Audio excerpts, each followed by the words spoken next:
আসসালামু আলাইকুম প্রিয় ভিউয়ার্স, যে যেখান থেকে আমার ভিডিওটি দেখছেন সবাইকে জানাই আন্তরিক অভিনন্দন ও শুভেচ্ছা।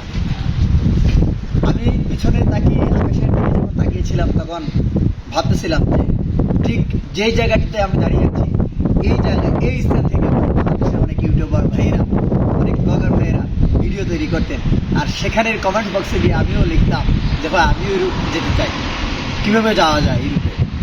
ঠিক এমনই প্রশ্ন আপনারা করে থাকেন, অবশ্যই করেন, আমি জানি সবাই করেন, কারো কারো গ্রুপে ব্লগে গিয়ে কিন্তু সঠিক উত্তরটা আপনারা পান না, যার কারণে আপনারা আসতে চান কিন্তু আসার যে সঠিক একটা ইনফরমেশন সেগুলো আপনারা পান না। সো ভিউয়ার্স, আসবেন ইনশাল্লাহ। 2024 চলে গেছে, আমার সংকল্পবদ্ধ হয়েছিলাম সেটা পূর্ণ হয়েছে। ঠিক 2025 শুরু হয়েছে, আপনিও সংকল্পবদ্ধ হন। হ্যাঁ, আমি হয়তোবা দেশে সাকসেস হব, নয়তোবা প্রবাসে যাওয়ার জন্য আমি আমার নিজেকে প্রস্তুত করব। এই যে প্রতিজ্ঞাবদ্ধতা, সেটাই পারে একমাত্র আপনাকে সাকসেস করতে। আসবেন, আসার আগে বাস্তবতা জেনে নিন। আজকে আপনাদের সাথে শেয়ার করতে যাচ্ছি ইউরোপের কিছু বাস্তবতা। আমি এখানে আসার পরেই অনেকে অনেক ধরনের প্রশ্ন করছেন, কী করেন ভাই, কী করছেন বর্তমানে কি।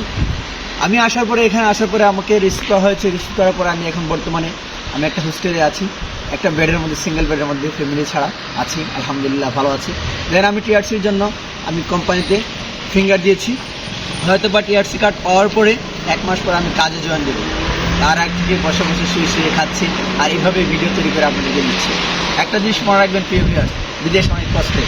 সবচেয়ে কষ্টের কাজ কি জানেন? এই যে আমি 1 মাস বসে খাচ্ছি, বসে খাওয়ার যে কতটুকু কষ্ট, সেই কষ্টটা হয়তো বা আপনারা আমার অবস্থানে আসলে বুঝবেন। সেই কষ্টটা তখন দূর হবে যখন কাজ পাবো হাতে, এগুলো চলে আসবে। তাহলে ভিউয়ার্স, আপনারাও মনে রাখবেন যে বিদেশে আসার পর ইউরোপ সুন্দর, তবে ইউরোপে কষ্ট আছে, আর সুখের পরেই দুঃখ আসে। আমি টিআরসি পাবো, কাজে ধরবো, তখন হয়তো বা আরও সুন্দর বেডে ঘুমাবো, সুন্দর সুন্দর ভিডিও আপনাদের জন্য তৈরি করব।